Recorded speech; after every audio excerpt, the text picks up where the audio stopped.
I'm going to talk to you about the man behind the first powered flight. If you were thinking the Wright brothers, you're wrong. Gustave Whitehead was born in 1874 in Bavaria. As a child, he always had a love of aviation and liked to study how birds were able to fly. In 1893, he migrated into the U.S.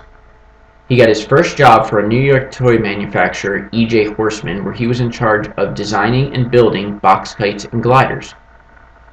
In 1896, he got a job as a mechanic for the Boston Aeronautical Society.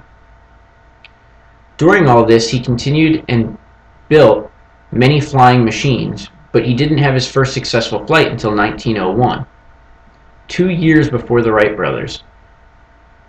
Although it was only a distance of a half mile at 40 to 50 feet, it was still a huge endeavor, and the successful accomplishment only created him to push further in his love for flying. In 1902, he had two huge flights, 2 miles and 7 miles, at an altitude of over 200 feet. All this before the Wright brothers, keep in mind.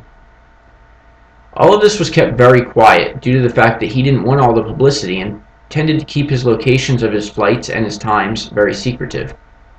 Although there was witnesses and there was some documentation, a lot of it is just now starting to come out.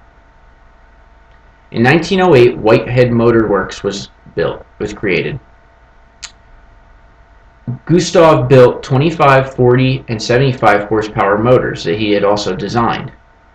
Although he could have been a rich man doing this and could have had many orders, he decided to only take enough orders to keep funding his love of aviation and his attempt to build a better flying machine.